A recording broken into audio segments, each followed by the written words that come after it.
¿Qué tal? ¿Cómo están amigos y amigas de esta comunidad? Pues vaya situación la que se ha estado generando en Twitter en las últimas horas. Permítame leerles precisamente lo que se está pasando, lo que está presentándose. En el caso concreto, nada más ni nada menos que con el ministro Arturo Saldívar. El ministro Arturo Saldívar que responde a un tuit de Héctor Aguilar Camín, que hace una hora publicó: la corte presidida por Arturo Saldívar pospuso su juicio sobre muchas de estas ilegalidades impuestas por el gobierno. Por ejemplo, casi todo lo relativo a la militarización de gobierno civil, esencial en el diseño del país que México debe ser.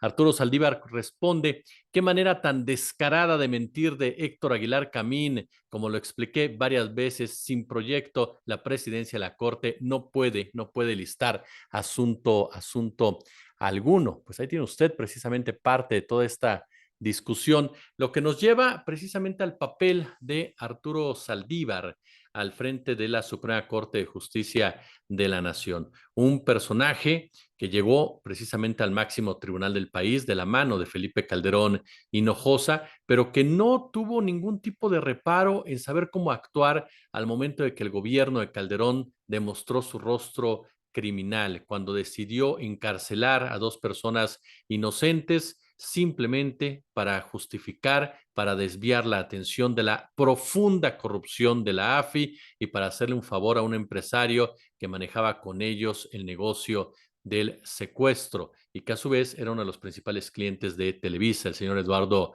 Margolis.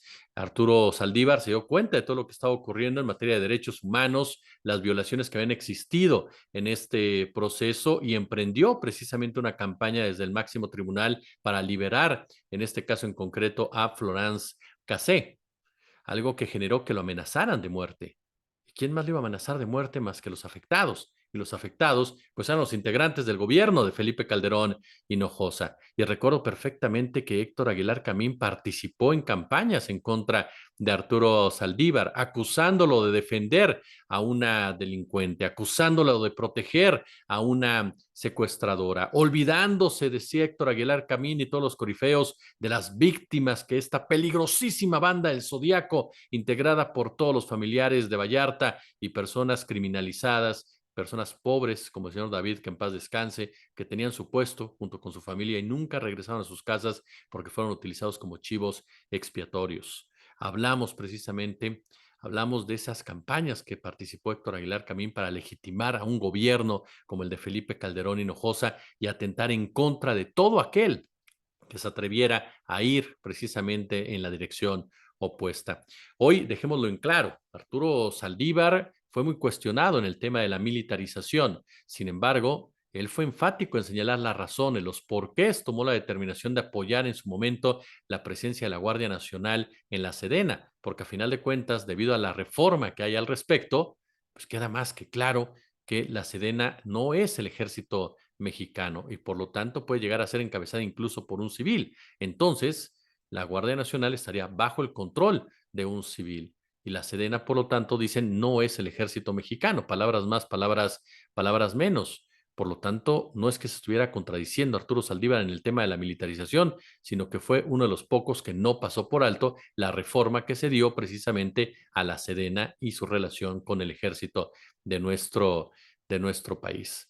En fin, Arturo Saldívar ahora votó, por ejemplo, en contra del Plan B, por la manera en que se legisló, por la forma en cómo se aprobó. Y de una manera clara y contundente señaló, hay gente que cree que es dueña de la Constitución, pero sobre todo me encanta cuando dijo, ¿saben qué?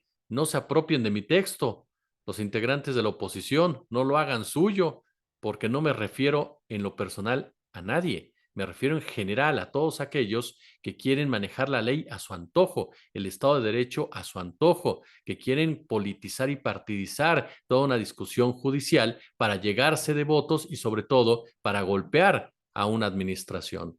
Entonces me parece que estamos ante una nueva disputa en donde Arturo Saldívar volverá a ser el centro de la misma, porque de lo que se trata es de denostar a todo aquel que actúe de manera correcta, es decir, que no esté ni anti ni pro del gobierno federal, simple y llanamente que haga su trabajo como debe de ser y como debe de ser es la forma honesta, rigurosa, transparente y correcta, algo que Héctor Aguilar Camín definitivamente no conoce. Como siempre, un gusto, como siempre, un placer.